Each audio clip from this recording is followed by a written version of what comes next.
Sejam muito bem-vindos a mais um encontro do nosso projeto Alfabetização em Curso, um projeto nascido no ISERJ, nesse período da pandemia, mas que tem frutificado tanto que vai permanecer, a gente espera. Ele agora se transformou num projeto de extensão do ISERJ. Isso significa que os nossos encontros para debater questões contemporâneas ligadas à leitura, escrita, alfabetização, seja no ensino fundamental, na educação infantil, terão continuidade. Eu organizo esse projeto junto com a minha amiga Rosalva, também professora do ISERJ, que daqui a pouquinho vai falar com vocês, né? Para se apresentar, ela já tem feito isso nos outros encontros. E para nós assim, é um grande prazer saber que chegamos ao nosso último encontro desse ano, encerrando então essa temporada, que foi bastante rica, proveitosa. Trabalhamos com temas diversos, desde alfabetização antirracismo, alfabetização ou não na educação infantil, perspectiva da alfabetização discursiva. Tudo isso vocês encontram no nosso canal no YouTube, Alfabetização em Curso. Todas as lives estão lá disponíveis e para nós vai ser um prazer tê-los conosco. Eu vou, então, iniciar essa nossa rodada de hoje, dessa noite, lendo um texto chamado Imba da Namíbia. Quando uma mulher de uma certa tribo africana sabe que está grávida, ela vai para a floresta com alguns amigos e juntos eles rezam e meditam, até que ouvem a música da criança. Eles acreditam que cada alma tem sua própria vibração que expressa sua essência e propósito únicos. Quando a mulher sintoniza com a música, eles a cantam em voz alta. Depois eles voltam para a tribo e ensinam a música para todos. Quando a criança nasce, a comunidade se reúne e canta a música da criança para ela em voz alta.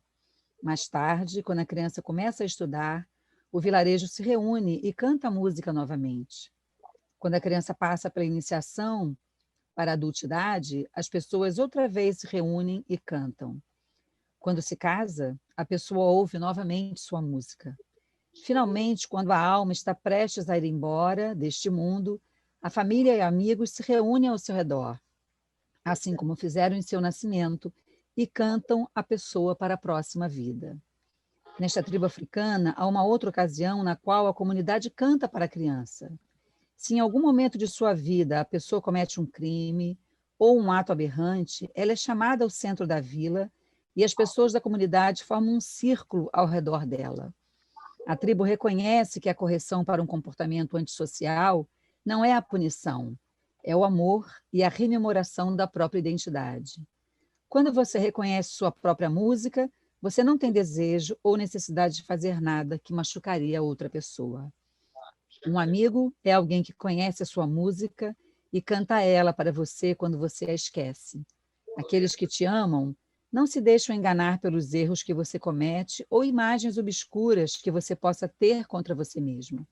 Eles se lembram da sua beleza quando você se sente feio, sua integridade quando você se sente quebrado, sua inocência quando você se sente culpado e seu propósito quando você está confuso.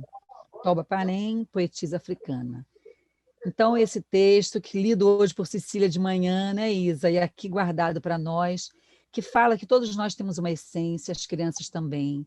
Então, que nós possamos fazer brotar todas as vezes, né, que necessário a essência de cada criança. E é nesse sentido que a gente vai fazer essa live hoje, porque eu agradeço imensamente a presença de Maria Clara, professora do Colégio Pedro II, da Educação Infantil, que vem falar conosco sobre a infância, o desenho. Então, que essa lenda nos deixe esse ensinamento, não é? Quando a gente se perder ou se encontrar, cantemos a nossa música e reencontremos a nossa essência. Então, um bom encontro para todos. Muitíssimo obrigada pela presença. Isa, nossos queridos alunos todos do Parfor, alunos do ISERJ, Gabriel, que está aqui nos ajudando. A todos vocês, meu muito obrigada. Tá? Então, é com você, Rosalva. Boa noite a todos. Vou me desculpar já pela voz rouca, mas são coisas do momento atual. Que lindeza esse texto, né, Cristina? Eu acho que essa semana a gente passou uma situação complicada socialmente, assim, que exige da gente tantas respostas, a gente no sentido de sociedade, né, que cobra de nós um posicionamento firme diante do preconceito, do racismo, enfim, né, de uma postura comprometida com uma sociedade mais justa e mais íntegra, né? Muito Enfim, bom. eu acho que essa poesia ela traz a dimensão da beleza, de toda a contribuição da origem da nossa formação brasileira africana. Hoje nós, negros brasileiros, assim, com tanta coisa que a gente tem também de valor, a gente precisa valorizar as coisas boas que a gente tem na Constituição da nossa formação brasileira, enfim. Muito bom. Quero agradecer aqui a presença da professora Maria Clara, uma amiga nossa do grupo de pesquisa, fez uma pesquisa linda. Então, assim, nesse intuito de compartilhar as experiências que ela tem vivido no Colégio Pedro II com as crianças da educação infantil, fazendo algumas reflexões que ajudam a gente a pensar bem o lugar da educação infantil nesse momento, nessa conjuntura atual que nós temos vivido em relação às demandas que se colocam para toda a luta, né, no campo da educação infantil. Eu acho que é importante a gente ratificar o trabalho, como é que a educação infantil pode se posicionar frente aos ataques, porque eu entendo isso como algumas posturas diante de exigências do trabalho da educação infantil em relação à leitura escrita como ataques, e não como convite, né? Não como a possibilidade da gente pensar e repensar processos, sentidos, enfim, de como as crianças lidam com a leitura escrita. Professora Maria Clara de Lima Santiago Camões é professora do Colégio Pedro II, professora das licenciaturas integradas do Colégio Pedro II, especialista em educação infantil e doutora em educação pela UERJ. Fique à vontade, a casa é nossa, Maria Clara. Espero que a gente tenha aqui boas conversas. Gente, boa noite a todos e todas. Queria começar agradecendo muito o convite da Maria Cristina e da Rosalva, né? Um privilégio, um prazer muito grande. E queria dizer também que uma responsabilidade grande que a Rosalva me colocou, porque ela disse, olha, esse não é o primeiro, mas é o último, né? Encerrar um ciclo que, pelo que vocês têm dito, né? E eu consegui assistir a alguns, tem sido tão bom, acho que é uma responsabilidade. Então, assim, ao mesmo tempo que agradeço, espero, de alguma forma, poder contribuir, né, trazendo relevância para a discussão. Eu vou apresentar aqui, mas, assim, nem queria muito que vocês se pegassem com a apresentação, é um pouco para dinamizar esse processo, e queria que todo mundo pudesse entender isso como um momento de conversa, né, de troca de experiência, e eu gosto muito dessa palavra experiência, vocês vão entender na apresentação por quê. Vocês me digam aí se vocês estão vendo, tá? Vou apresentar aqui.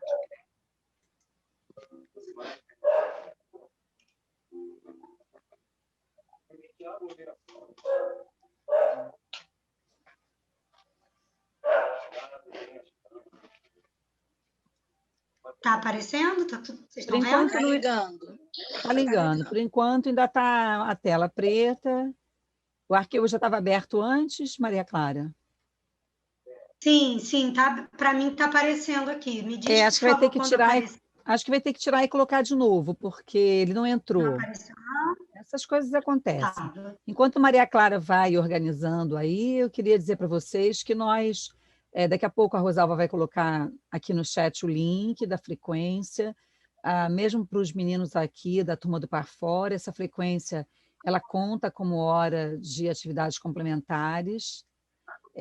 Então, preencham daqui a pouco, viu a presença. Agora está entrando, Maria Clara. Preencham, está entrando. Preencham, então, a presença, tá bom? E eu e Rosalva, ao final desse evento, né, desse último encontro, vamos fazer o levantamento das frequências para a gente poder conferir a carga horária para todos que assistiram a uma ou mais, para poder contar também para as atividades complementares e ter o certificado, tá bom? Então, Maria Clara, podemos seguir, querida. Abriu? Abriu, estamos vendo lá, Beabá Toquinho. Então eu queria começar com essa música que me provoca há bastante tempo. Na verdade, eu lembro dela de quando eu fui alfabetizada, né? E aí, naquele momento que a gente chamava de formatura, a gente cantava, e não tinha eu, naquela época, a ideia da responsabilidade que a escola ou que os professores atribuíam a esse momento de aprender a ler e escrever. e para mim era um momento de deleite, né? Eu me lembro, né, sempre tive muito prazer de ter contato com as histórias, e eu me lembro quando eu comecei a ler, né? E para mim esse era um movimento de muito prazer, assim. Minha mãe diz, eu tenho 2 irmãs, ela diz que era o momento da tranquilidade em casa, era quando ela chegava com gibi, que era a hora que a gente sentava e se deleitava lá, né? E aí, mas eu queria pensar hoje na música, né? Na música do Toquinho, olhando para ela, assim, né? E levantando a possibilidade de indagar como que a gente historicamente tem colocado sobre as crianças esse peso, né? Dessa etapa da escolarização, a alfabetização, né? Então diz assim, né? Quando se aprende a falar e se começa a estudar, isso não acaba nunca. E aí a gente vem colocando peso, né? E só vai saber ler, só vai saber escrever quem aprendeu o beabá, né? Então, o convite é para a gente olhar para as infâncias nessa conversa que eu estou trazendo hoje, e mais especificamente para as experiências da educação infantil, e pensar sobre os modos como a gente tem significado as práticas de leitura e escrita, especialmente quando a gente vive hoje, né, um momento de discussão em torno de uma produção curricular para a infância, que não tem escapado a políticas que se pretendem igualitárias, homogêneas, totalitárias, né? Então, a gente vê, por exemplo, o evidenciamento da alfabetização em políticas públicas nacionais, resgatando aí o Pacto Nacional pela Alfabetização na Idade Certa, de 2012, né, a Base Nacional Comum Curricular, a Política Nacional de Alfabetização, o PNA, que é tão recente, né, e que evidencia uma perspectiva científica, né, os caminhos cientificamente comprovados como eficazes, uma escolha reducionista pelo método. Então, a gente se vê nesse processo, num caminho que a gente vai para frente, dá 3 passos para frente, e aí a gente volta mais 5 para trás, e a gente se coloca sempre nesse movimento de reflexão. Eu queria, de alguma forma, também explicitar para vocês que o diálogo que eu vou travar aqui com as práticas de leitura e escrita, ele está perpassado por uma dimensão teórica que evidencia a compreensão de currículo, né? A compreensão de currículo que eu trago, e aí vai ser nesse diálogo que eu vou um pouco levantar, né? Trazendo um recorte da minha tese e um pouco mais desse diálogo que eu fui travando, especialmente com as crianças, para entender esse processo de constituição da leitura e da escrita na educação infantil. E aí, eu queria trazer, né, mais uma reflexão aqui, uma pergunta, né, para a gente pensar como é que as demandas e as cobranças por uma alfabetização cada vez mais precoce incidem sobre as práticas da educação infantil. E aí, tentando sempre fugir dos binarismos, né, eu, na verdade, o trago aqui para a gente pensar que é dele que a gente precisa fugir, não dá para entender esse processo colocando em lados opostos, né? A ideia de sistematização da linguagem escrita ou uma asepsia total. Então, eu fico entrelaçada por algumas compreensões dos processos curriculares, como processos políticos complexos, que vão envolver sempre relações de poder, de disputa, conflito, negociação. E aí eu entendo, né, que nessa perspectiva de pensar esse processo, não dá para a gente reduzir, né, a escola não pode... A gente tem que entender, né, nessa perspectiva, que a lógica escolar de previsibilidade, de materialização e de reificação do currículo vai sendo o tempo inteiro desafiada. E aí, nesse sentido, eu queria dizer para vocês que o lugar que eu me inscrevo, né, é num lugar de entender esse currículo não como um documento que vai ser seguido, né? É entendendo esse currículo como construído a partir desse jogo político, né? Dessas relações políticas. E aí, na medida que eu entendo ele como jogo, né? Eu entendo ele, a palavra jogo faz a gente pensar no currículo como um movimento de disputa. E aí eu falei no início, né, que eu vou estar sempre tentando traçar esse paralelo com a ideia do currículo e dialogando sobre as práticas de leitura e escrita nesse sentido. E aí, voltando para o slide aí, e para essa pergunta que eu faço, eu queria questionar, né, como é que essas demandas vão incidindo sobre a educação infantil mais uma vez. E aí eu preciso, nesse sentido, de alguma forma problematizar que o impacto da produção curricular nessa etapa de ensino, especialmente diante dessa tentativa de polarização, né, que parece, de alguma forma, querer instaurar, ou você sistematiza, ou você abre mão, né, de apresentar ou de dialogar com as práticas de leitura e escrita. Eu parto, então, do pressuposto que a ideia reducionista que a gente assume de a gente alfabetiza ou não alfabetiza, né? Ela acaba reduzindo essa ideia, né, dessa discussão reducionista pautada em alfabetizar ou não na educação infantil, ela vai compreender uma ideia de uma estrutura fixada que vai esvaziar de sentido o que, na verdade, as crianças querem, né? Então, a gente parte do pressuposto de que somos nós, né, professores, que vamos determinar como isso acontece, e a gente esquece de olhar e de ouvir as crianças e de entendê-las nesse movimento, né? Então, assim, na medida em que a gente polariza, na medida em que a gente vai para o isso ou aquilo, a gente deixa de ouvir as crianças. E é esse apelo que eu quero fazer nesse diálogo, né, que eu estou trazendo aqui com vocês, para que a gente se coloque nesse lugar de quem escuta e de quem traz essa criança para o diálogo. E aí, nessa ideia de brincar com isso ou aquilo, eu não vou ler a poesia, mas para a gente resgatar aí, né, Cecília Meirelles, ou isso ou aquilo, né? E aí parece que, quando chega na alfabetização, a gente assume aquela célebre frase, agora a coisa é séria. Acabou a brincadeira, né? E são expressões que a gente ouve, são marcadas, né, em diferentes espaços, de diferentes maneiras, e aí olho para elas, para essas expressões, para esses movimentos, como uma forma marcadamente colonial de evidenciar esse momento de aquisição da leitura e da escrita como uma ruptura de um tempo de brincadeira, de um tempo da infância, ou seja, ou aprende a ler ou brinca, ou isso ou aquilo. E nesse processo de transição da educação infantil para o ensino fundamental, vou falar mais uma vez, a gente tem visto aí, né, várias políticas nesse sentido. A BNCC, por exemplo, quando ela define direitos de aprendizagem específicos para cada etapa, e ela começa isso lá na educação infantil e diz e traduz isso como experiência, né? Ela ressalta que a antecipação da alfabetização, ainda assim, né, ressalta a antecipação da alfabetização para o final do segundo ano de escolarização do ensino fundamental, e, mais uma vez, me faz questionar e perguntar quais são os impactos para a educação infantil, se cada vez mais cedo incide sobre as crianças, né, se o tempo cada vez mais reduzido para que eles aprendam a ler e escrever.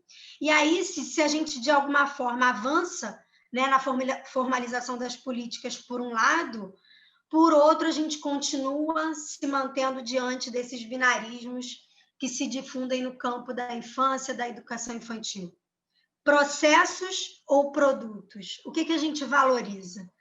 A linguagem como troca de experiência, de comunicação e criação, vai dando possibilidade da gente ver e ouvir, vai dando possibilidade de ver e ouvir a criação de sentidos dados pelas crianças ao mundo da leitura e da escrita.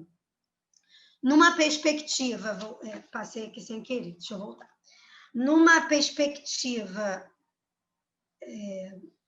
que desfaz a polarização entre a asepsia, que seria a ausência das práticas, e a sistematização, né, com base numa prática de preparação para a alfabetização. Então, né, numa dimensão dialógica, a escrita ela se processa na interação com o outro. Eu entendo que não existe um momento para ler e outro para brincar. É brincadeira viva, presente em todos os momentos. A leitura que se liberta dessas amarras didáticas, né, desse didatismo, e convida as crianças a ler e a escrever, mesmo sem terem o domínio da leitura e da escrita no sentido estrito.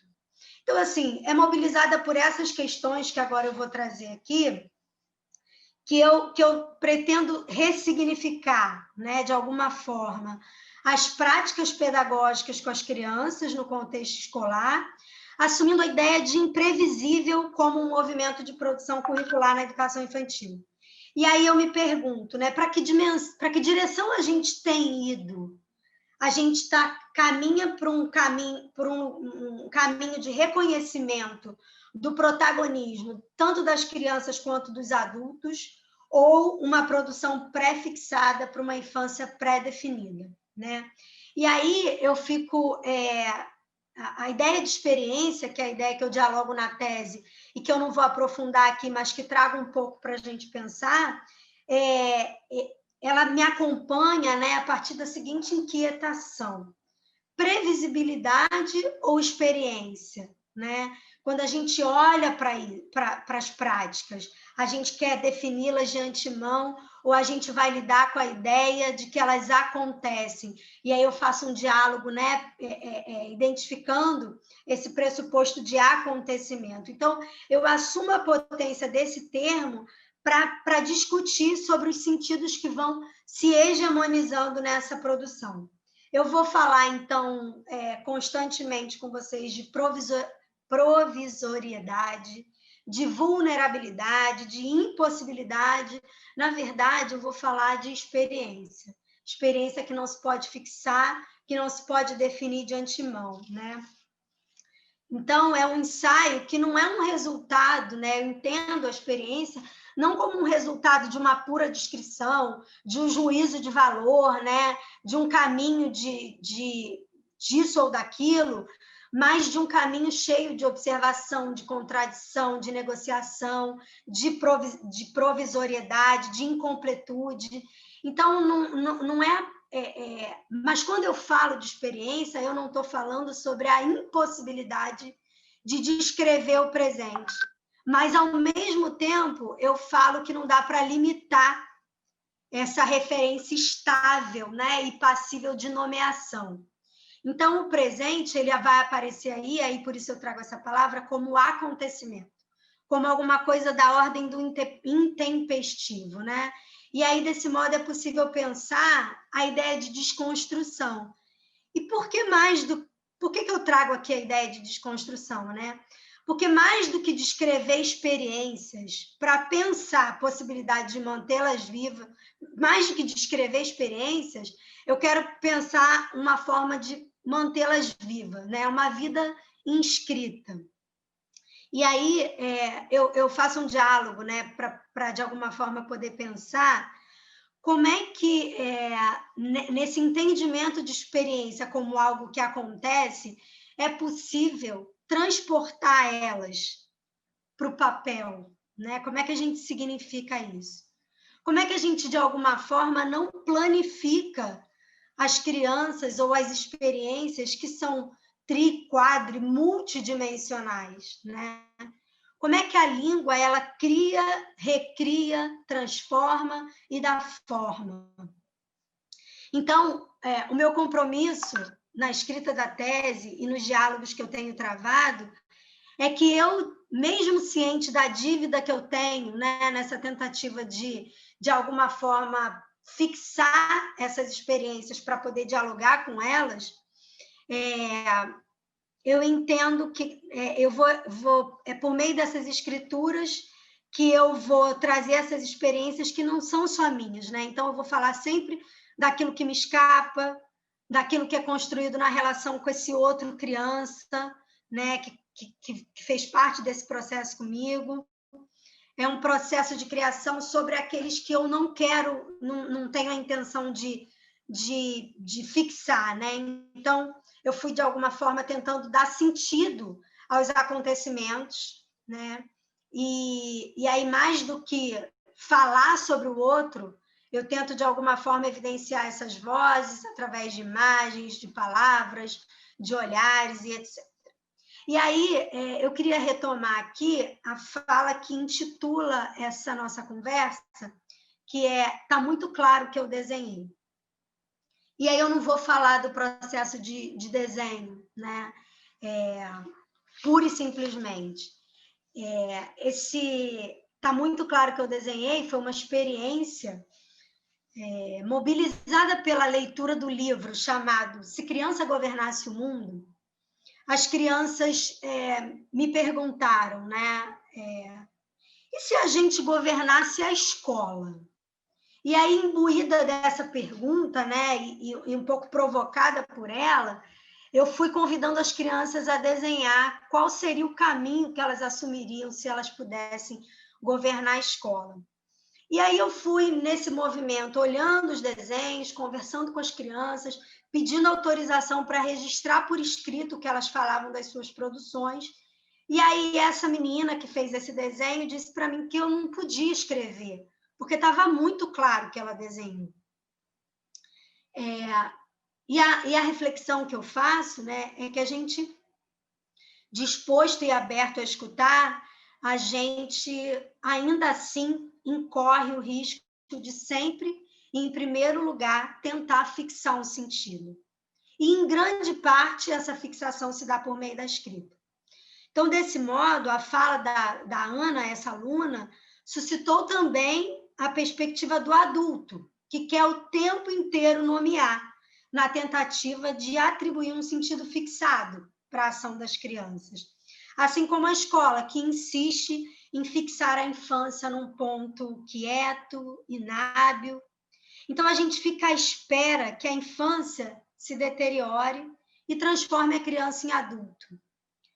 Ana fala da sua angústia em relação à hora da saída, em que os responsáveis ficam em pé, esperando os filhos, e às vezes demoram. Sua solicitação, e aí está muito claro que ela desenhou, gente, o convite da Ana, é que coloquem mais 2 bancos para que os pais possam sentar e não fiquem cansados de esperar os filhos na hora da saída, né? E ela fala isso, né? Está muito claro que eu desenhei, eu não quero que escreva, porque essa é a minha maneira de escrever. Então, nesse processo, a escuta precisa assumir um lugar prioritário, numa relação que supõe o compartilhamento de experiências, ainda que marcada por essa tentativa nossa de fixar. Se vocês quiserem me interromper, viu, Rosalva, não sei como é que funciona, mas se eu vou falando, depois a gente abre para o diálogo, enfim. Eu agora... Fique à vontade, Maria Clara, a gente vai falando, depois no final a gente abre para todo mundo conversar também, tá bom? Tudo bem. Então, essa é uma segunda experiência, né? E eu chamo assim, um segundo acontecimento, e fez parte também desse processo em que as crianças governavam a escola, e esse é o registro da Mari, que ela disse que ela queria que tivesse estudo de letras, mas, ao mesmo tempo, ela queria que tivesse um parquinho com água. A mãe da Mari, ela já tinha procurado a gente algumas vezes para falar sobre a preocupação dela com a alfabetização, já que a filha estava no 3º ano da educação infantil, né? A Mari, ela narrava com frequência o que a mãe estava ensinando ela em casa, e o nosso discurso girou em torno das possibilidades que a escola tem para oferecer, além da leitura e da escrita, que também estavam presentes de muitas maneiras no cotidiano das crianças, né? E o desejo da Mari está aí, né, na figura, fala sobre essas muitas possibilidades que a escola da educação infantil traz. Porque para saber sobre letras, não é preciso deixar de desejar um parquinho com água. E o que estão fazendo as crianças ao trazerem seus desejos e buscando registrá-los, se não ler e escrever? E o que fez Mari tantas outras crianças, né? Então, assim, como diz Paulo Freire, a alfabetização ela não pode ser reduzida a um mero lidar com letras e palavras, com uma esfera puramente mecânica, né? A gente está falando de uma leitura de mundo, e como diz Paulo Freire, uma leitura que precede a leitura da palavra. Uma leitura viva, para além de fonema, grafema, de forma mecânica. É preciso encarar como que nessa relação, como é que é essa relação das crianças com o mundo, né? As crianças vão dando vida à leitura, e assim elas escrevem muito mais do que letras. Elas produzem sentidos sobre o ler e o escrever. a linguagem como troca de experiência, como comunicação, criação, vai dando possibilidade da criança ver e ouvir, de criar sentidos para o mundo. Então, é nessa perspectiva de pensar uma leitura escrita que desfaça essa polarização entre ou isso ou aquilo, né? A escrita viva permeando as práticas da escola. Vou trazer mais uma experiência agora, né? E eu chamo de escrita com sentido. Uma turma de crianças também de 5 anos, ela começou um movimento de visibilizar, além dos projetos coletivos da turma, os projetos que elas chamavam de individuais. E o Gabriel, esse menino aí, ele tinha manifestado já há bastante tempo o desejo de fazer um bolo, porque ele nunca tinha tido um bolo de aniversário. E aí ele, enfim, saiu com os professores na rua, foi no mercado, comprou os ingredientes, chegou na escola, fez a lista, né, dá para ver só um pedacinho aí, foi para a cozinha junto com as merendeiras, fez o bolo, viu lá as quantidades e, enfim. Ele queria fazer um bolo de morango para dar para os amigos e outro para poder levar para a família, ele queria levar um para a mãe. Ele falou especialmente sobre a possibilidade de fazer um bolo para presentear a mãe e traçou esse projeto junto com a professora, né? Ele criou todas as estratégias para o projeto. O Gabriel, ele era uma criança, o caçula de 2 irmãos, a mãe trabalhava como diarista, o pai estava doente, ele passava muito tempo afastado da família e muito tempo de frente para o celular, ele mesmo se sentia disso, né? As professoras disseram que depois dessa experiência do bolo, o Gabriel, que antes tinha dificuldade de se relacionar com as crianças, de falar sobre sentimentos, abre aspas, né, na fala das professoras, parecia até outra criança. Sentimos ele mais integrado, com desejo de participar, coisas que a gente não via antes.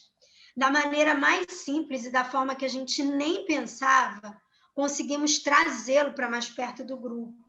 E acho que para mais perto da família também, disse uma das professoras. As professoras disseram ainda que a mãe de Gabriel sempre lia a agenda e sinalizava sua ciência só com uma rubrica. E essa foi a primeira vez que ela se lançou a possibilidade de escrever. Ela havia compartilhado sua dificuldade antes com a escrita, mas ela se sentiu impelida a registrar e demonstrou o quanto foi significativo. Não sei se vocês conseguem ler, mas ela diz assim, boa tarde, adorei o bolo, ele chegou numa felicidade só, muito obrigada. Beijos. Então, o currículo como espaço contestado, disputado e negociado pode, e esse é o meu desejo, né, e eu tenho falado sobre isso, comportar o desejo dos Gabriéis e de muitos outros sujeitos que estão na educação infantil, sem necessariamente a gente apresentar essa infância e essa leitura e essa escrita de forma pré-definida.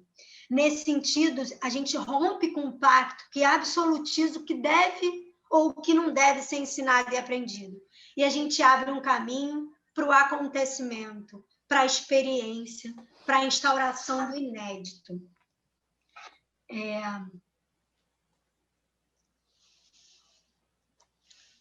Vou compartilhar mais uma experiência. Essa foi uma turma que se chamava Turma dos Mistérios, e essa turma tinha feito uma visita ao Museu Nacional, e depois souberam do incêndio no museu, e ficaram muito perplexos, muito tristes, muito sentidos, né, com o ocorrido, e aí eles quiseram primeiro levantar hipóteses sobre o que poderia ter acontecido. Foi o ventilador, foi um ladrão que botou fogo, uma pedra grande caiu, pegou fogo, enfim.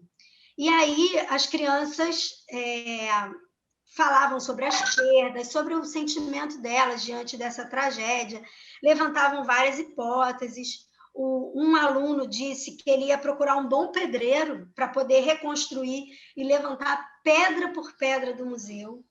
E aí eles decidiram investigar qual era o motivo do fogo, porque eles eram a turma dos mistérios, então eles decidiram investigar qual era o motivo do fogo e pediram que publicassem nas redes sociais para que mais pessoas pudessem ver. Então, aí foi um texto que eles escreveram em parceria com uma professora, né? Então, eles escreveram: a turma dos mistérios ficou triste com a queima do museu, com o museu queimado. Tinha muita coisa legal, estamos investigando. E aí, entendendo esse processo, né, de como que a leitura e a escrita vão fazendo parte desse mundo, eles pedem, para além de escrever, de espalhar o cartaz pela escola, mostrando a indignação deles, eles pedem para publicar na rede social, porque tinha mais visibilidade e eles poderiam ter mais respostas. Então, a gente se preocupa em querer mostrar para as crianças os caminhos e são elas que vão trazendo para a gente essa direção, instaurando esse inédito, esse imprevisível, né? Aquilo que a gente não espera e que a gente vai aprendendo junto com eles a lidar e a construir. Então, assim, mobilizados por esse acontecimento que moveu o Brasil, não só o Brasil, né? Estavam eles lá na escola manifestando o desejo de se solidarizarem, e esse aí foi a visita que eles fizeram à Quinta da Boa Vista, né? E fizeram um cartaz de resistência, Museu Nacional Resiste, tinham duas professoras que se vestiram de palhaças e que aí levantaram essa bandeira junto com as crianças, e é isso, assim, nesse movimento, a gente vê a escrita transpassada pelo desejo de comunicar, pela vontade de mostrar o modo como eles estavam se sentindo, a vontade de justiça que eles, né, deixavam transparecer na fala, esse movimento de ida no local onde ficava o museu, produziram a bandeira, né, e o que a gente enxerga nisso tudo, né? As crianças como sujeitos políticos, que vão criando suas próprias formas de participar, de produzir sentido, né? E que, mais uma vez, não está orientado por uma estrutura definida de antemão. O caminho, então, é poder pensar sobre o que não se pode aprender, uma tentativa de sempre produzir sentidos sobre contextos, criando sempre novos, né? E aí eu, na verdade, construí um pouco esse diálogo, né, trazendo essas experiências para que, de alguma forma, a gente veja de forma viva o quanto que a gente, sem necessariamente fixar ou definir como ela acontece, a escrita vai perfazendo esse cotidiano. Essa foi uma outra turma que tinham muitos gatos abandonados no campus do colégio, e as crianças começaram a manifestar o desejo de salvar esses gatos. E a ideia deles, na verdade, foi produzir cartazes com a foto dos gatos e espalhar pela escola para ver se alguém queria adotar. Então, aí vocês veem a imagem deles espalhando os cartazes, procurando os alunos mais velhos, perguntando se eles tinham desejo de adotar. Eles deram nome, esse primeiro aí, não sei se dá para ler, é Tigrinho. Se você quer um gatinho, adote o Tigrinho, porque ele não tem carinho nem família, e pode ser atropelado a qualquer momento, qualquer hora, ele precisa de você, né? Então, eles foram fazendo esses cartazes, espalhando pela escola, e aí, mais do que isso, né, eles queriam conversar com uma veterinária que pudesse ajudar a cuidar dos gatos, como é que eles poderiam fazer. E aí, esse aqui embaixo é uma foto de uma criança apontando no telão, eles estão escrevendo um e-mail para uma veterinária, né? E aí, assim, foram pesquisar qual era o e-mail dela, qual era o nome, como é que se fazia um e-mail, como é que se escrevia, que processo era esse, né? Então, assim, foram várias linguagens envolvidas nesse projeto e as crianças significando esse caminho de salvação dos gatos através da leitura e da escrita.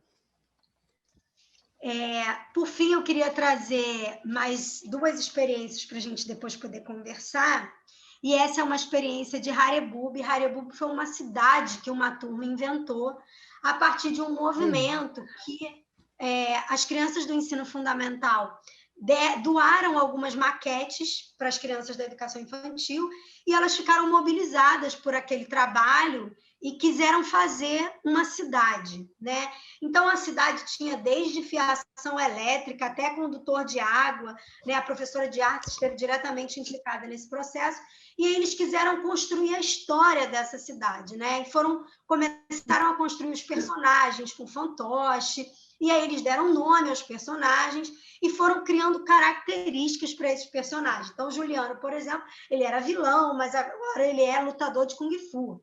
A princesa, ela tem 7 anos e gosta de pintar, mas não gosta muito de comer. Enfim, eles foram criando, né, e experimentando isso. E aí, na época, eles tinham tido a visita de uma professora que ela era argentina. E eles ficaram muito curiosos, porque ela falava de um jeito diferente. E aí começaram a se questionar se nessa cidade inventada, que depois eles chegaram à conclusão que essa cidade ficava na Itália, eles começaram a se questionar se eles falavam igual a gente, ou se eles tinham uma língua própria. E aí chegaram à conclusão de que se eles moram num lugar que não é o Brasil, eles tinham que falar de um jeito diferente, né? E foi muito interessante que eles começaram, brincando com letras móveis, a criar palavras aleatórias, e aí mostravam para a professora e falavam: o que está escrito aqui? Aí a professora falava: Mog. Ah, isso é casa, em Harebubi. O que está escrito aqui? Imar. Ah, isso é vulcão, em Harebubi. Então, eles começaram a criar um dialeto próprio da cidade de Harebubi, e muitas vezes que eu entrava na sala, né, porque eu era coordenadora pedagógica, eles falavam nesses dialetos, e eu não sabia do que eles estavam falando. E aí eles queriam me mostrar o significado das palavras de Harebubi, né? Então, assim, mais uma experiência para a gente entender, né, quantos conhecimentos foram sendo possibilitados na criação dessa cidade inventada, né?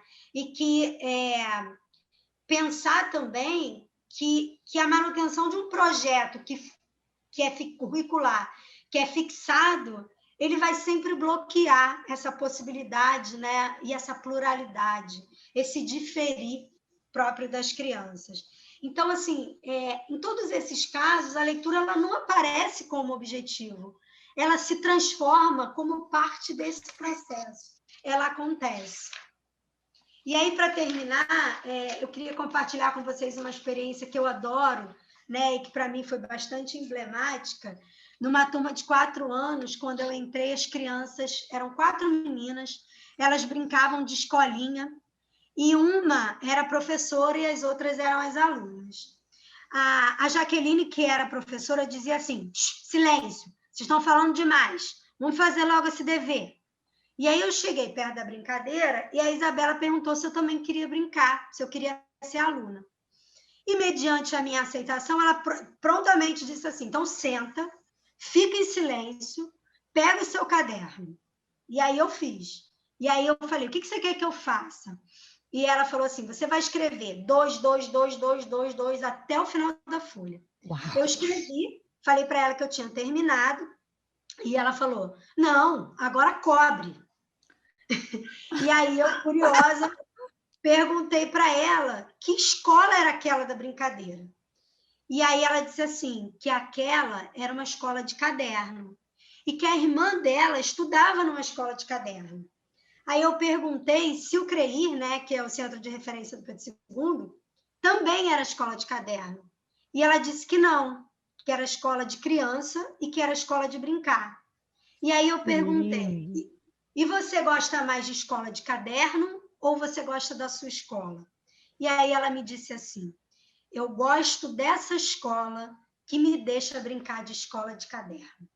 Uau! E aí a gente ficou envolvida nessa brincadeira e no fim ela me deu os parabéns porque eu tinha sido uma boa aluna.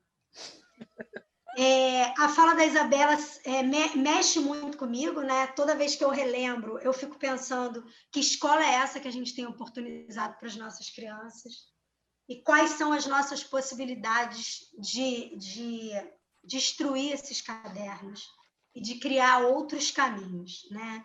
Então, são muitos os sentidos que transbordam nessa brincadeira. Esse mundo tomado pelas crianças como impossibilidade informa sobre a presença desse conhecimento e essa tentativa de hegemonizar os conhecimentos da escola, né? Então, essa discussão que eu trago aqui, ela não tem a intenção de falar de solução, né? Mas pensar numa construção discursiva desse currículo e dessas práticas de leitura e de escrita. Eu tento a tentativa de chamar a atenção para esse conhecimento visto não como uma propriedade que se efetiva, né? É um outro caminho que não vai, que se aproxima desse mundo das experiências, é uma possibilidade de experimentar essa escola sem caderno, né? Se distanciar nesse sentido de uma leitura do conhecimento implicada no controle sobre o sujeito, no controle sobre o sujeito, para assim estar com a infância. Não chorar, não! Se abrir para ela e ouvir o que essas crianças têm a dizer. A criança como esse outro da produção curricular, né? Então, eu termino dizendo assim, que antes, que o caminho agora, né, é poder pensar que num currículo com as crianças, né, que a gente possa juntar a infância como acontecimento e tirar as crianças desse lugar de infante, de sem voz, e assumir a condição que eles têm de falante, porque assim a gente vai estar falando não apenas de linguagem, mas de discurso. E como sugere o Coan, né, ele fala que a gente precisa fazer uma ruptura com esse modo dominante de pensar a infância. A gente precisa pensar uma infância que eduque o currículo. E, para isso, se encarregue de esquecer a obstinação de educar as crianças e alimente a paixão de encontrar infâncias que nos eduquem. Bom, eu termino assim, né? Eu acho que a gente precisa sempre pensar que, antes de perguntar se a gente deve ou não ensinar as crianças a ler e a escrever na educação infantil, a gente tem que criar condições e experiências para que elas vivenciem isso. Eu teria, para finalizar, um vídeo que eu queria mostrar, mas eu acho que vai tomar tempo do debate, mas deixo aí de... Quanto tempo tem o vídeo, Clara? 5 minutos. Eu não sei se pode ele passar, tá ótimo. A gente eu vou passar rapidinho. 4:08, que eu ótimo. acho que ele... Já voltamos. E aí eu queria ter finalizado com o Tintim, porque eu acho que é bastante emblemático pensar, né, que muito mais do que chegar lá, importa olhar esse percurso, né? E aí é um olhar muito sensível para esse processo, né? Ali no vídeo, né? Uma câmera na altura do Tintim, e que faz a gente olhar pelo olhar dele, né? E pensar a partir da perspectiva dele. Então, se a gente, de alguma forma, puder, né, olhar para as nossas crianças e olhar para as experiências delas, como essa mãe olha, né, para esses encontros que o Tintim vai travando, e ela diz, são sempre os mesmos encontros, mas nunca é o mesmo encontro. Cada dia é um dia diferente, né?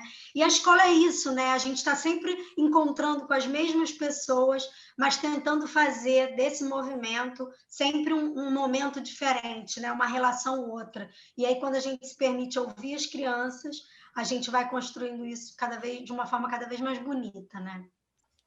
É isso. Nossa, Maria Clara, a gente está assim encantada.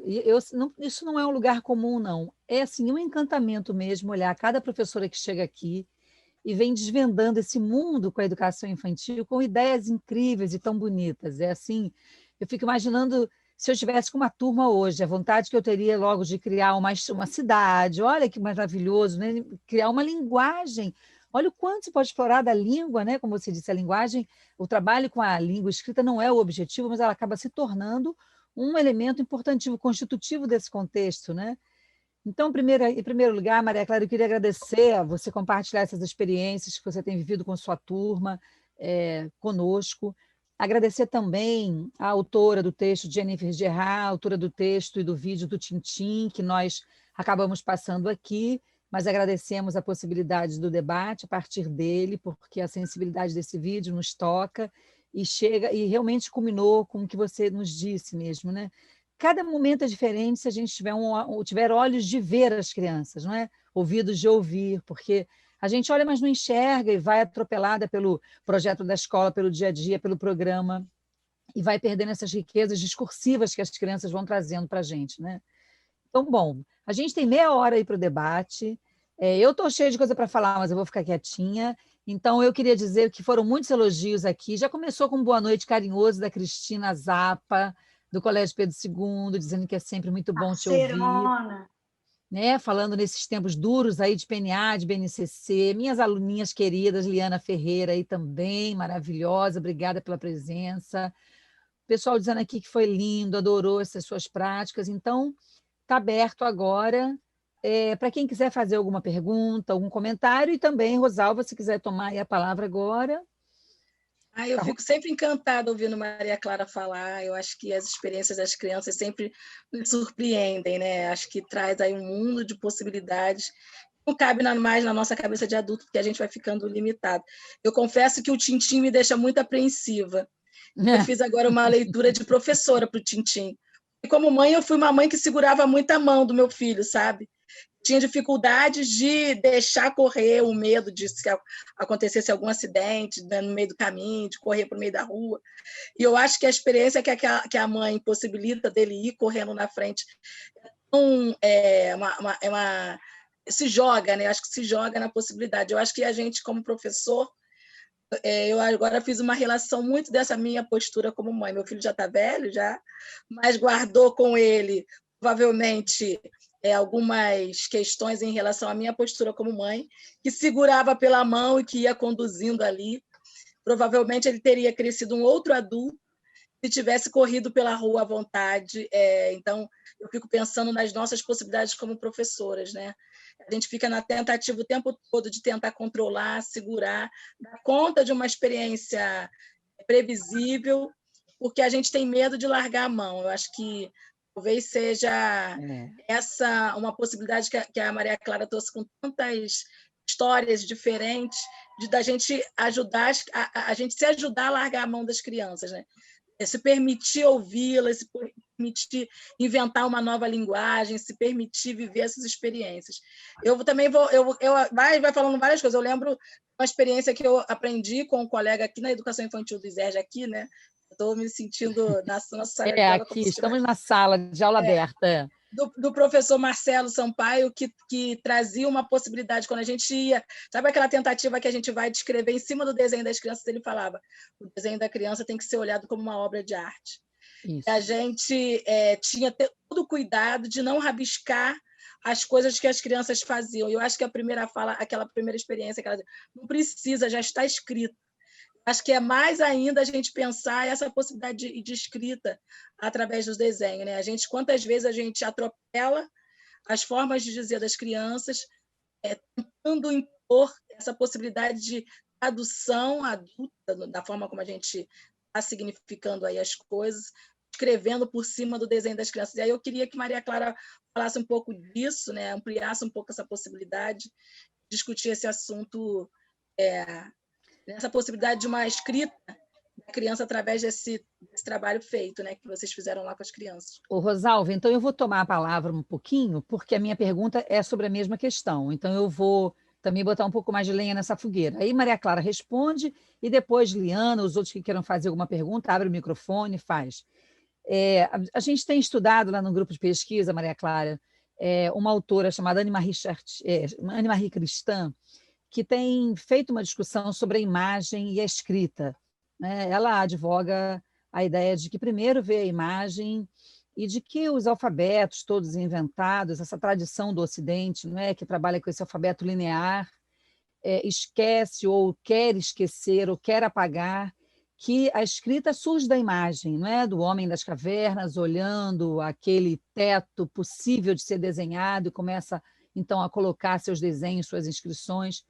Então, essa discussão para nós é muito rica, porque a ideia de que o desenho e a imagem estão nessa origem nos ajudam a compreender melhor a necessidade que nós temos de não reduzir a leitura e a escrita à linearidade do ensino das gerações fonema-grafema, não é?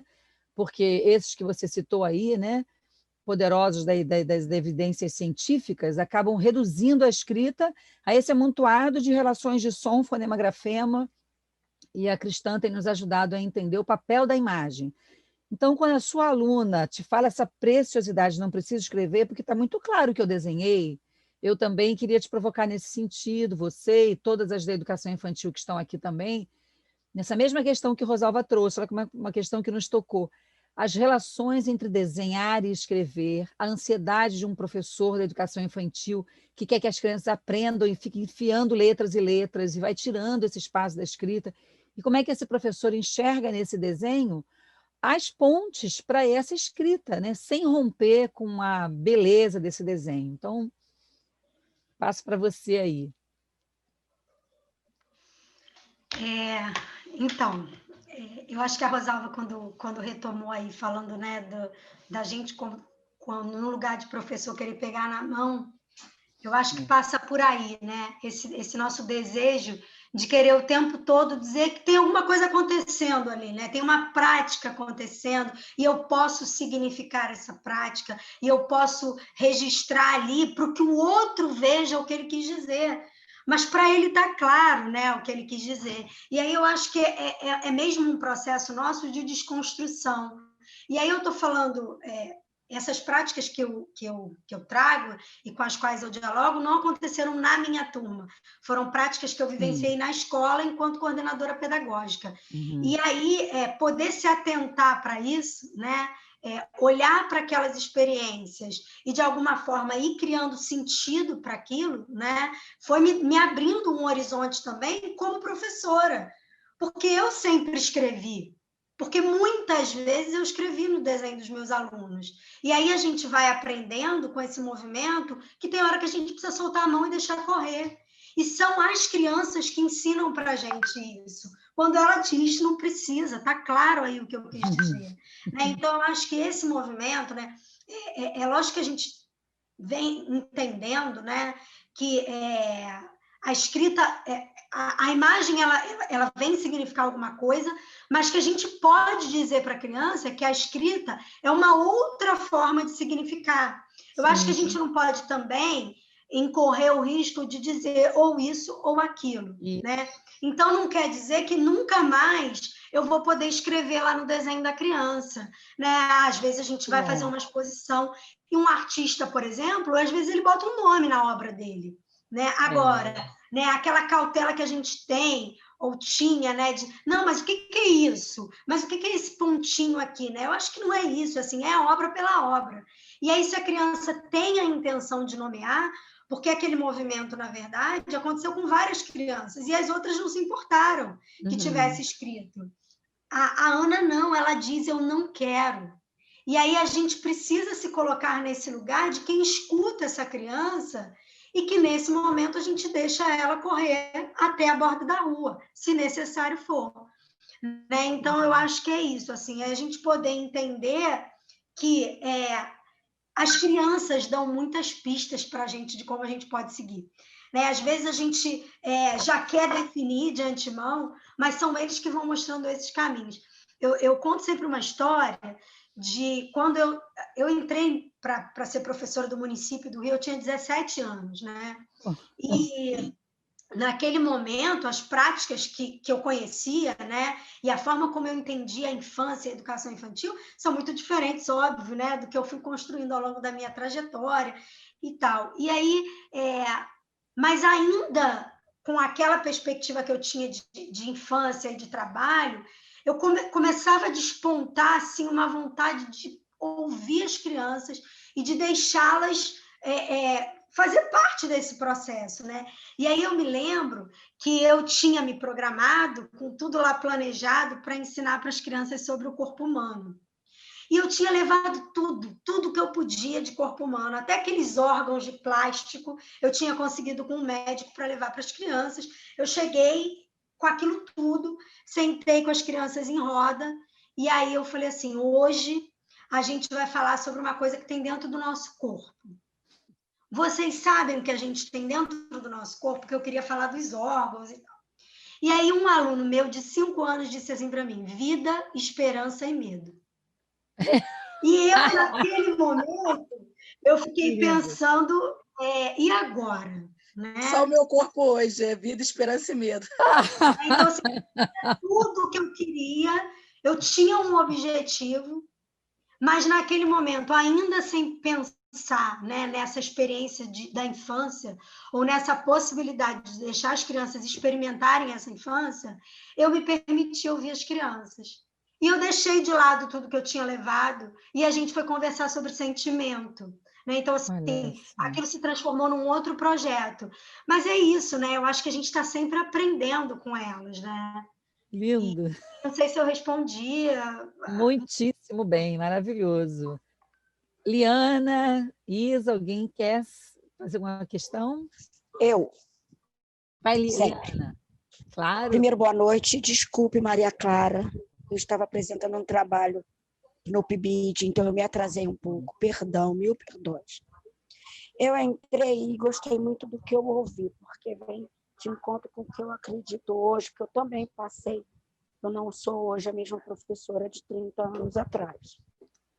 E venho falando muito desse processo de aprendizagem. Rosalva, você falou uma coisa que é muito interessante, né? Eu tive muitos momentos com alunos e com as filhas de muitas horas pegar pela mão e muitas outras horas de tentar soltar.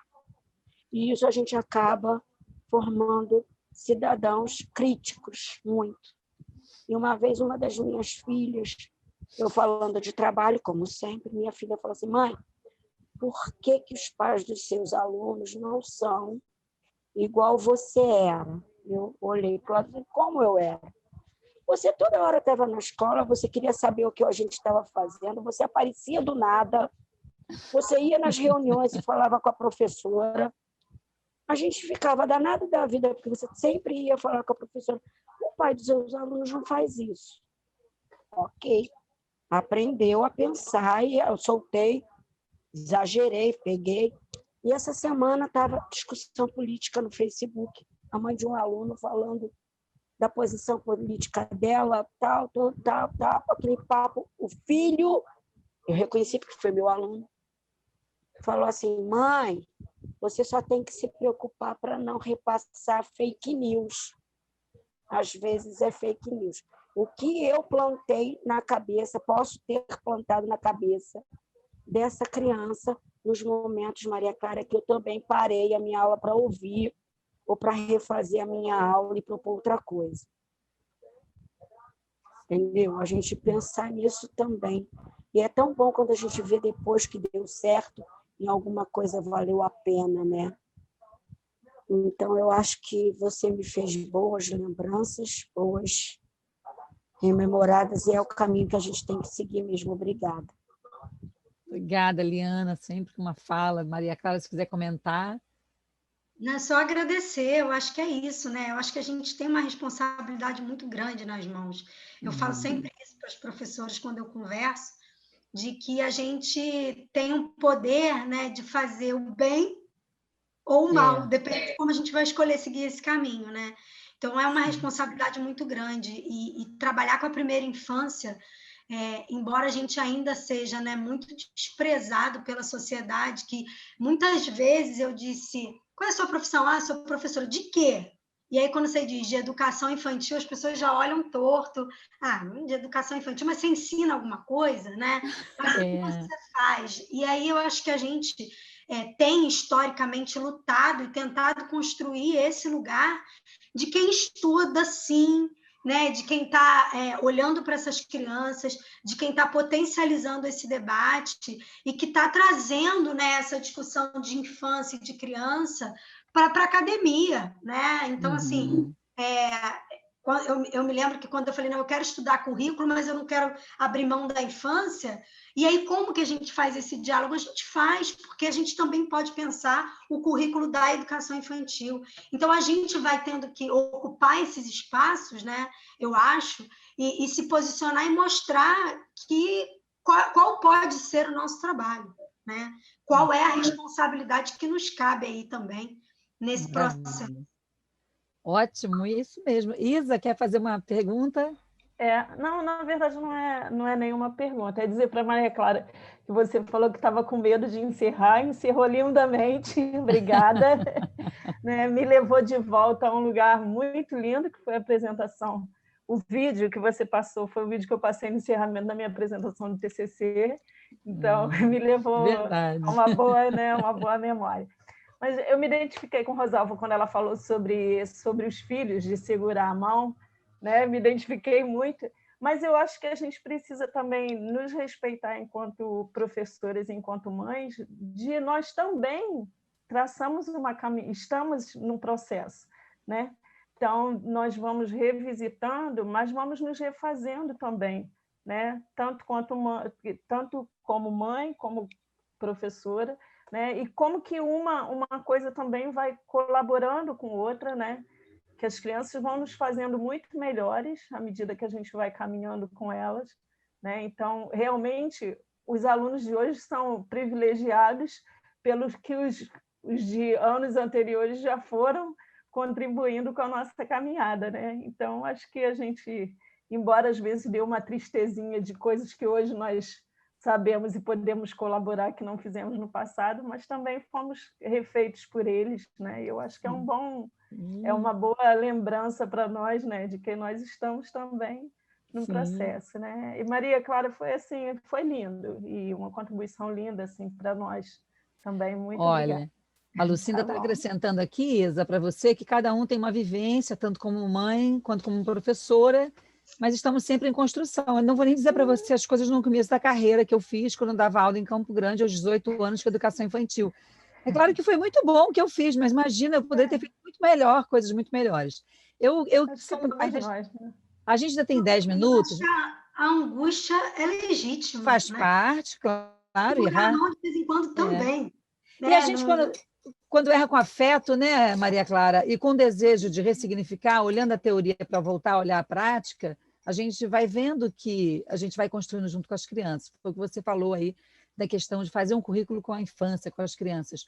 Eu queria ainda destacar mais alguma coisa e quero fazer mais uma pergunta, vou aproveitar os últimos 10 minutos aqui que nós temos, porque eu queria assim, dizer para vocês que Maria Clara está fazendo essa live com a gente aqui, com Covid, coitadinha, ela e a família, né, marido, filho, nossa Rosalva ali preocupadíssima com isso, então você vê que o pessoal aqui é guerreiro, né? Então não vamos explorar muito. Mas, Maria Clara, eu queria dizer o seguinte, quando você traz o conceito de experiência, não é? Que a gente pode lembrar do Walter Benjamin, essa experiência que atravessa o sujeito. Aí o Gabriel, né? O Gabriel é a pura manifestação dessa experiência que atravessou tanto a ele quanto a mãe, né?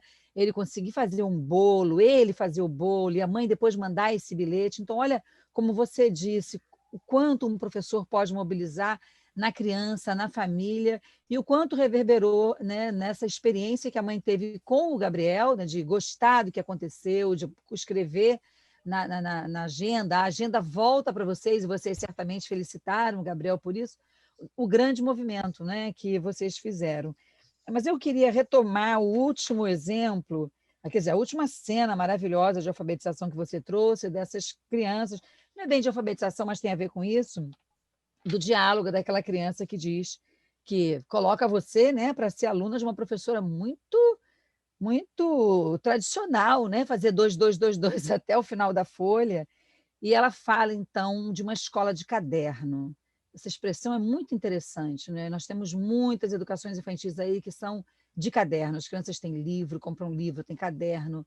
Eu tenho alunas que me contam que são mães, que os seus filhos vêm me procurar dizendo que os seus filhos estão cansados da escola com 4 aninhos e tudo mais. E é linda a fala dela, né? Eu gosto do Pedro II, né? Da educação infantil do Pedro II, do lugar que você está falando, porque ele me deixa brincar de escola de caderno. Então, eu queria que você, nesse finalzinho, se pudesse, falasse um pouco mais para a gente, para quem está começando aí. Aqui tem alunos que estão se formando em professores. Quer dizer, o Parfor já é professor, a turma do Parfor, mas também temos alunos se formando. Como é que a gente faz essa mediação entre uma educação infantil que tem que ser uma escola, que não pode ser uma escola de caderno, mas que dá para brincar de escola de caderno? Eu adorei a metáfora, né? Porque ninguém quer uma escola de caderno, mas também não pode deixar de ser uma escola que brinca de caderno. Se você puder explorar um pouquinho mais isso com a gente. Então, Cristina, eu acho que as crianças, mais uma vez, vão provocando a gente, né? Desinstalando as nossas convicções, e aí pensar sobre o quanto a escola, que não é de caderno, pode possibilitar a aprendizagem né? Eu acho que é isso. Assim, quando eu É falo que a gente aprende pela experiência, eu não estou destituindo todo o currículo do valor que ele possa ter, ou eu não estou dizendo que a gente não pode seguir diretrizes, né? Não é isso que eu estou dizendo. Quando eu consigo pensar e me permito pensar nessa relação com a experiência, com o que acontece, é saber que em algum momento aparece o caderno, mas que também, se ele não aparece, as crianças podem criar outras práticas e outras experiências, e a gente pode estar dialogando com todas elas, né? Eu tenho ano passado, eu estava com uma turma de 5 anos, e aí as crianças, durante o recesso do meio do ano, elas estava passando o filme do Rei Leão, foi aquele relançamento do filme e tal, e as crianças assistiram o filme e aí vieram conversar sobre o filme, queriam saber sobre o ciclo da vida, né? E aí, assim, crianças de 5 anos, eu comecei a pensar como é que eu podia ajudar a refletir sobre aquilo e tal, e aí falei para eles que eu não tinha uma resposta para dar naquele momento, e eu acho que a gente precisa se colocar nesse lugar de professor, de quem às vezes não tem essa resposta. Isso me fez lembrar uma outra experiência, mas depois eu falo, e aí, mas que a gente podia pesquisar junto, né, sobre esse caminho. E aí eu falei para eles assim, como é que a gente pode fazer para pesquisar? E eles falaram assim para mim, pega o Google, que é o que as crianças têm de acesso hoje, né? E aí eu falei para as crianças assim, mas quando eu era pequena, não existia o Google. Eles ficaram abismados, né? Mas não existia. Então, como é que você pesquisava? Né? Como ela é velha. Como é que você pesquisava? Aí eu falei, então, existem outros caminhos, existem outras formas de pesquisar, mas eu quero que vocês descubram, né? E aí não dei a resposta para eles, e aí o Rei Leão morreu, e o que eles queriam saber depois era como é que a gente aprende, aonde que a gente pode pesquisar as coisas. Então, eu estou contando um pouco isso para a gente pensar que, assim, não precisa estar escrito lá, né? Não precisa estar definido lá. A gente pode correr atrás dos caminhos para a gente chegar nesse lugar aí, que às vezes é comum, né? E aí, assim, o que eu quero dizer é que as crianças aprendem as letras, as crianças aprendem os números, as crianças vão ter esses conhecimentos, mas às vezes por outras vias, né? E aí, enfim, só para mais uma vez relatar o processo, as crianças começaram a me perguntar assim, um aluno meu disse assim, como é que você curava o tédio se não tinha celular? Olha. O que você fazia? Você levava televisão no trem? Do tipo, como é possível ficar esse tempo todo sem interagir com nada, né? E aí, assim, só para dizer para vocês que a gente fez uma viagem no tempo para poder descobrir essas coisas. Maravilha. E as crianças elas não são simples nesses processos, porque a imaginação delas permite tudo. E a solicitação das crianças para mim foi que a gente construísse uma máquina do tempo para voltar no tempo. E nós construímos uma máquina do tempo, é pena que eu não estou com ela aqui para mostrar, mas era uma máquina enorme, assim, que entravam várias pessoas dentro, tinha som, tinha luz e tinha a imagem das crianças que a gente faz, aquela envelhecida. As crianças envelhecidas lá dentro. Mas mais do que a concretude da imagem, tinha todo o processo que as crianças viveram. Então, assim, enquanto elas construíam a máquina, elas falavam assim, mas a gente vai voltar mesmo? Mas a gente vai avançar mesmo no tempo? E depois elas entraram na brincadeira e entenderam que aquilo era um processo nosso e que a gente podia só imaginar, né? Então, assim, eles levaram roupas dos avós para usar dentro da máquina do tempo, eles levaram canções antigas para usar dentro da máquina do tempo. E aí, assim, quantos conhecimentos estavam implicados naquela relação ali, em que eu não projetei a máquina do tempo, as crianças projetaram comigo, mas por conta disso a gente foi ouvir músicas antigas, a gente foi ouvir histórias antigas, a gente foi falar sobre vestimenta, a gente foi falar sobre descobrimento do Brasil, porque eles queriam voltar no tempo. Então, assim, a possibilidade, né, de se abrir para essa escuta, ainda que a gente não seja uma escola de caderno e que a gente passe por esse caderno de uma forma ou de outra, porque, por exemplo, as crianças quiseram depois, né, elas chegaram à conclusão de que, por que construir uma máquina do tempo, elas chegaram à conclusão de que elas eram cientistas. Ah, que fofas! E aí elas quiseram construir um caderno de ciências, né? Cada criança tinha um caderno de experiência. E como é que essas experiências eram registradas? Através da escrita. É isso. E estava lá, né? Esteve lá o tempo inteiro. Eu não precisei dizer que era para fazer assim ou para chegar ali. Esse foi um caminho que a gente foi trilhando junto, né? Então, eu acho que é isso, assim, né? A gente está sempre se permitindo construir isso junto com as crianças, né? Entender que ainda que a gente não tenha um ponto de chegada, a gente pode ter pontos de partida. Sim. Agora, aonde a gente vai chegar, a gente se permite, né? Se a gente fixar, a gente limita, né? Porque as possibilidades são infinitas. Exatamente. Tintim, vai seguindo o tintim. Maria Clara, obrigada por essa resposta linda. E que bom que provoquei você nesse finalzinho. Eu quero, assim, imensamente te agradecer, te aplaudir, acho que todos estamos aqui aplaudindo, pela riqueza das experiências que você trouxe. Muitíssimo obrigada por você ter vindo, mesmo com essa situação tão difícil que a gente está vivendo de pandemia, né? Porque eu até perguntei a ela uma questão ética, ela falou, não, hoje eu estou bem, eu consigo. Eu espero que a nossa energia aqui de agradecimento invada vocês da sua casa e que vocês fiquem logo todos muito bem, viu? Muitíssimo, muitíssimo obrigada, Rosalva, obrigada por ter convidado, obrigada a todos os alunos aqui. Eu vou passar para a Rosalva, que já são 8h30, depois para Maria Clara. Eu só tenho que agradecer também, Maria Clara, pela maravilhosa contribuição que tem. Dizer aqui que tem alguns comentários no chat aqui dos colegas professores de várias redes municipais que a gente tem, porque o PAFOR tem essa riqueza de a gente trabalhar com professores em formação, professores que já atuam nas redes de vários municípios. Eu acho que isso é uma experiência que agrega muito valor, né, Cristina? Muito. Como a gente aprende e com as colegas que estão aí em continuação com a sua formação. Então, agradecer, Maria Clara, agradecer os colegas aqui, alunos, estudantes, professores que estão participando. Professora Luciana Muniz, nossa colega também, está participando aqui. Que maravilha, conosco. Obrigada, Luciana. Dizer que a gente teve alguns problemas com o YouTube. Boa noite, Luciana. Oi, Luciana, obrigada por ter vindo.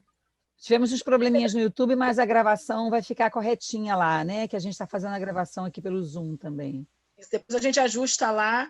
Dizer que a gente vai fazer uma pausa, mas não necessariamente o encerramento das nossas atividades de alfabetização em curso. Sim. Então, a gente vai dar um descanso. Nesse momento, quem ainda deixou de assistir algum encontro, tem lá o nosso repositório no YouTube, com várias participações maravilhosas. Então, convidar todos que acessem, que compartilhem o nosso material que está lá disponível. A gente já está agendando aí, combinando um grande encontro para provavelmente no início de dezembro, com todas as atividades de extensão do ISERJ. Então, a gente do Alfabetização vai estar isso, vai se reencontrar mais uma vez, e com outras atividades, com o MOB, com outras atividades que a gente desenvolveu aí no ISERJ, atividades extensionistas. Agradecer a todos. Vai fazer uma fala agora, Gabriel? Vamos passar para a Maria Clara e para o Gabriel, porque ele precisa falar. Fale, Gabriel.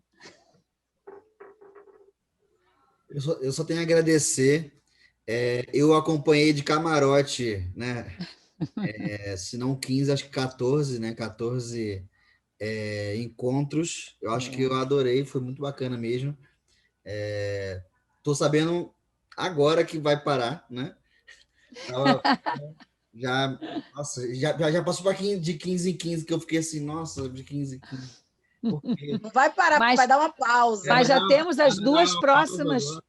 As duas próximas palestras agendadas já. O conhecimento, eu adorei muito hoje, na verdade todos eles, né? Hoje foi incrível e assim, e bate muito com o que a gente acredita, né? Como estudante, né? Que a gente é estudante de pedagogia, lá do ISERJ a gente tem essa sede, né?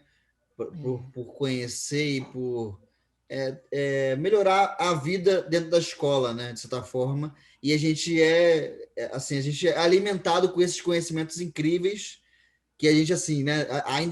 Ainda não entrou na escola, mas a gente está assim, né? Nossa, que incrível conhecimento! A gente quer aplicar, né? Vamos dizer, a gente não sei de aplicar esses conhecimentos que a gente está recebendo aqui. E eu acho que a gente entra na escola depois de formados com mais capacidade, né? Acho que mais afoito, assim, em relação à própria nossa vivência, né? Que começa, e a gente já começa com conhecimentos lindos, né? Da Maria Clara, de outras pessoas que vieram aqui, a gente tem esse conhecimento. Muito obrigado mesmo, e que a gente tenha um ano maravilhoso, hein? Gabriel, a gente... Rosalva, melhoras, tá bom?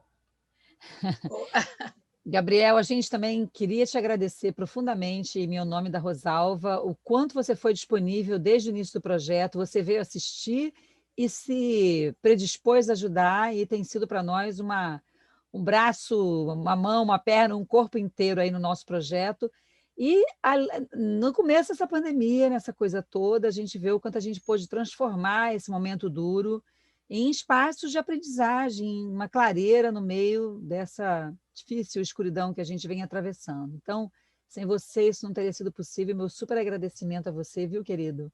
Vou passar para a Maria Clara fazer uma fala final. Vou só pedir para a Maria Clara responder uma pontuação que a Vanessa fez aqui no chat. Tadinha, como faz a adequação junto com o planejamento? Com o seu fechamento, Maria Clara. 2 minutos, Maria Clara, porque isso é uma maldade com a Maria Clara. Como você adequa no planejamento? Eu acho que, como eu falei, né, assim, a gente parte de um lugar, mas a gente não necessariamente sabe onde a gente vai chegar. E aí a gente vai construindo isso no diálogo. Foi quem que perguntou? Foi a Vanessa. Vanessa. Vanessa, assim, a escola, né, que eu trabalho hoje, dá essa liberdade para que a gente, em diálogo com as diretrizes, em diálogo com os documentos, né, que são referência para o trabalho, a gente consiga construir esse caminho. E aí isso não significa estar abrindo mão de nada disso, mas poder, apesar, né, dessas definições ou dessas estruturações, a gente encontrar as brechas. Eu acho que a gente vai tendo sempre, como professor, né, a gente vai sempre encontrando brechas para poder seguir esses nossos caminhos e os nossos desejos, e mais ainda, poder responder os anseios das crianças, que eu acho que isso é o que a gente tem de mais importante. Eu queria agradecer muito, dizer que é sempre uma oportunidade muito boa, né? A minha mãe, ela sempre diz que a gente não acende uma luz para colocar embaixo da mesa. Então, a gente poder fazer um trabalho e compartilhar é sempre muito bom, né? Porque a gente vê reverberar o produto, assim, o resultado daquilo que a gente batalhou para fazer, né? Então, para mim é sempre um prazer muito grande compartilhar, né, um pouco dessa trajetória aí de escrita desse trabalho, e dizer que nem o Tintim, assim, cada vez que eu conto, eu rememoro de um jeito diferente, eu repenso, né? E aí as pessoas vão trazendo mais coisas, e eu acho que a gente escreveria até outra tese cada vez que a gente relê e pensa nisso tudo. Então, queria agradecer muito a participação, queria agradecer o convite da Rosalva e da Cristina, e dizer que eu fiquei, assim, fã de carteirinha desse trabalho de vocês, de vez em quando eu vou dar uma aparecida aí, tá bom? Obrigada, gente. Obrigada. A sala é nossa. Boa noite, né? Encerramos aqui, né, Cristina? Isso, encerramos. Eu e o Rosalva, essa parceria maravilhosa. Muito obrigada, nós 3 aqui, fazendo esse projeto rodar. Então, como o Rosalva lembrou, não parou, na verdade, assim, a gente vai entrar em dezembro, então agora 1 mês de finalização, né, no ISERJ e de encaminhamento para esse final, mas já temos 2 palestras já agendadas para quando a gente retornar, certamente em fevereiro, para retomar esse debate que não vai parar, porque é um debate, mais do que um debate, é uma sala de aula com as portas abertas para que a gente entre e se forme e traga também o que a gente já vivenciou da nossa formação.